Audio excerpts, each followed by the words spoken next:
राघव और कौशल्या नाम के पति पत्नी रहते थे। उनकी इकलौती बेटी थी जिसका नाम सीता था।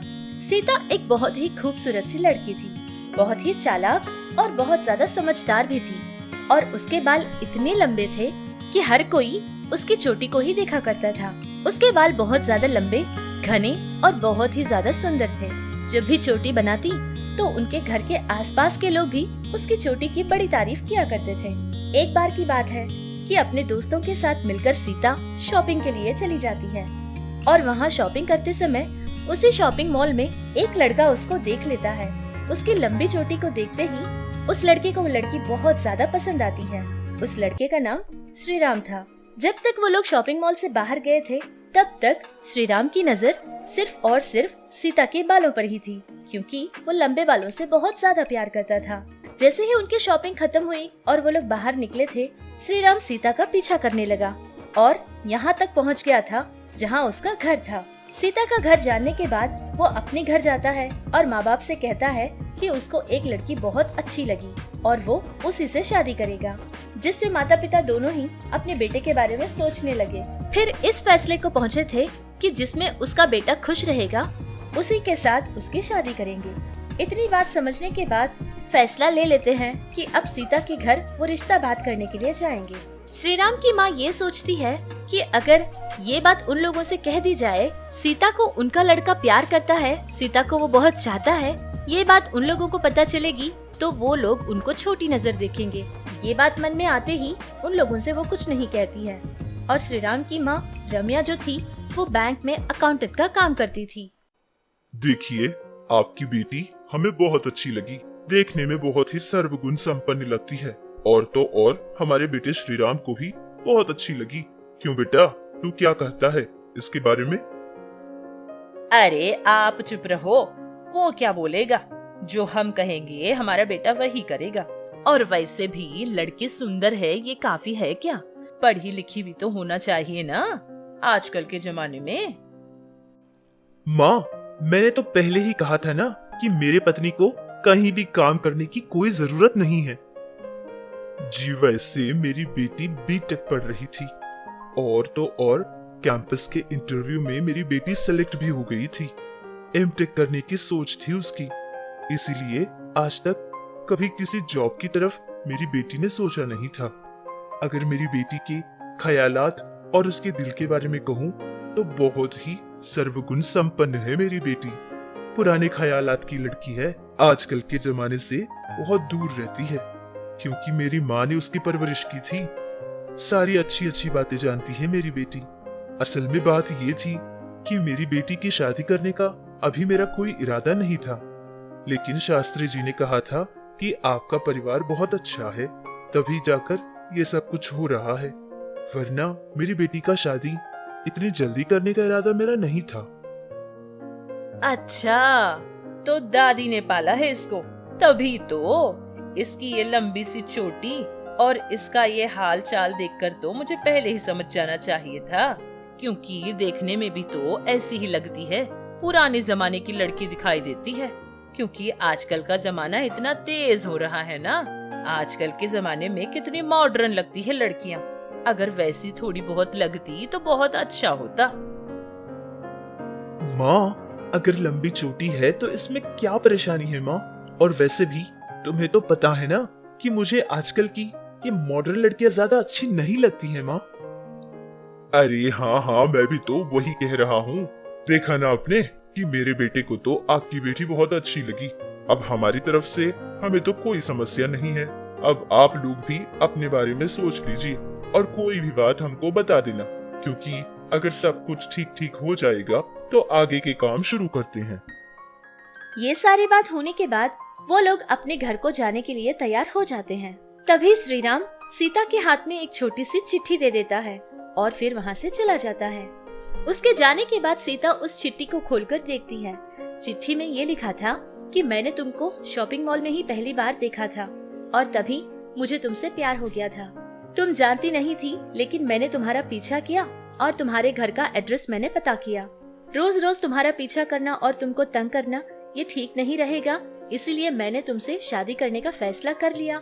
और अपने माँ बाप को तुम्हारे घर लेकर आ गया था। ये सारी बात जानने के बाद सीता बहुत ज्यादा खुश होती है, लेकिन सीता की माँ जो कौशल्या थी उसको ज्यादा कुछ अच्छा नहीं लग रहा था, क्योंकि श्री राम की माँ का जो बर्ताव था वो देखकर कौशल्या थोड़ी सी सोच में पड़ जाती है।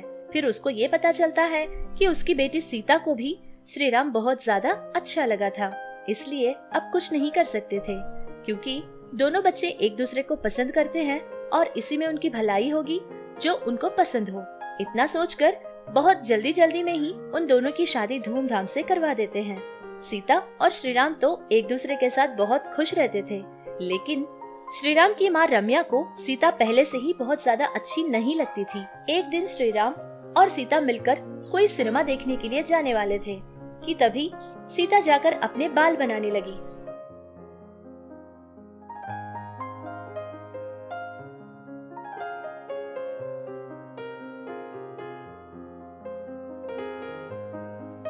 हे भगवान, फिर से तेरी चोटी।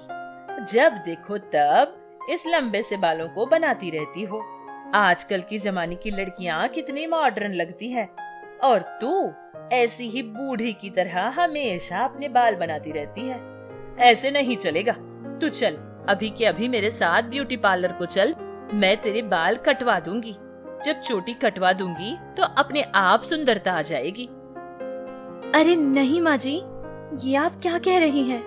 मेरे बालों से मुझे बहुत प्यार है माँ जी। मैंने अपने बाल काटने के बारे में कभी नहीं सोचा था। और तो और आपको पता है, हमारे घर के आसपास जितने भी लोग रहते थे ना, सारे के सारे लोग मेरी इस लंबे बालों की बहुत तारीफ भी करते थे माँ जी। अच्छा, अब इसमें तारीफ करने वाली कौन सी बात है?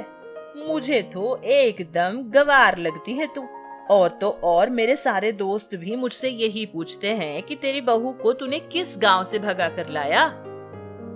लेकिन माँ जी, ऐसे लोगों की बातें आप सुनते ही क्यों हैं? और वैसे आपसे किसने कहा कि गांव की लड़कियों के अंदर प्यार या फिर बड़े लोगों की इज्जत करना नहीं जानते? बल्कि अगर देखा जाए तो शहरों में रहने वाले से भी ज्यादा ना गांव की लड़कियों के अंदर ही बहुत ज्यादा गुण होते हैं बड़े लोगों से प्यार और उनको इज्जत देने में। एक बात कहूँ माँ जी, मेरी बात का बिल्कुल गलत मतलब मत निकालना माँ जी। हर इंसान को अपनी मर्जी से जीने का पूरा हक है माँ जी। आगे वाले के लिए हम अपनी मर्जी को मार ले, ऐसा कोई नहीं कहता माँ जी। और आपसे ये किसने कहा कि लंबे बाल वाले खूबसूरत नहीं लगते? माँ जी, हर किसी की खूबसूरती उसके साथ होती है माँ जी। और वैसे देखने वाली चीजों में नहीं, दिल में खूबसूरती हो तो इंसान तो अपने आप खूबसूरत लगेगा माँ जी। देख बहू, ये सारी बातें ना मुझसे मत कहा कर।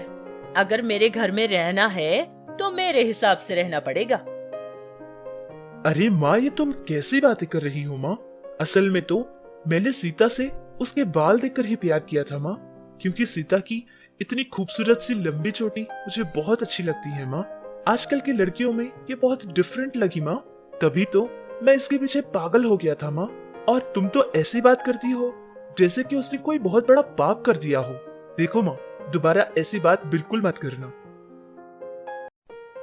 बेटे की कही ये बात सुनकर उसकी माँ को पता चल गया था कि अब वो चाहे लाख बातें भी क्यों न कहे, लेकिन उसका बेटा उसकी एक नहीं मानने वाला है। इसलिए वो चुप हो जाती है, लेकिन मन ही मन सोचती रहती थी कि कभी न कभी ऐसा मौका जरूर मिलेगा कि उसकी बहू की चोटी वो काट देगी, क्योंकि उसकी लंबी चोटी से श्री राम की माँ को बहुत ज्यादा परेशानी होती थी। उसने सोचा कि कोई ऐसा दिन मुझे जरूर मिलेगा, तब सारे लोग सो रहे होंगे और मैं चुपचाप जाकर उसकी चोटी काट दूंगी। सोच तो वो ऐसे ही रही थी। सोचते सोचते ही कुछ समय गुजर गया था। एक दिन की बात है कि रम्या अपना काम करने के लिए बैंक में चली जाती है और उस दिन उसको बहुत तेज बुखार हो जाता है और तभी वहाँ बेहोश होकर गिर जाती है, जिससे बैंक के कुछ लोग उसको अस्पताल पहुँचाते हैं और डॉक्टर्स उसकी सारी जांच करने के बाद ये बात बताते हैं कि उस औरत को कैंसर हो गया है। जितना जल्दी हो सके उतना ही जल्दी उसका रेडियोथेरेपी करना पड़ेगा। अगर ये थेरेपी जल्दी नहीं की जाएगी तो हो सकता है कि उसकी जान भी चली जाए। ये बात पता चलने के बाद सारे परिवार के लोग बहुत ज्यादा परेशान होते हैं और उसका इलाज भी शुरू हो जाता है। धीरे धीरे समय के साथ साथ वो बहुत ज्यादा कमजोर होती गई और उसके सर के बाल भी धीरे धीरे गिरते गए, जिससे देखने के लिए वो बहुत ही डरावनी लगने लगी। एक दिन की बात है कि उसका बेटा और उसकी बहू मिलकर अस्पताल जाते हैं और सीता अपनी सास के लिए एक तोहफा लेकर जाती है और उस डिब्बे को उसके सास के हाथ में देती है।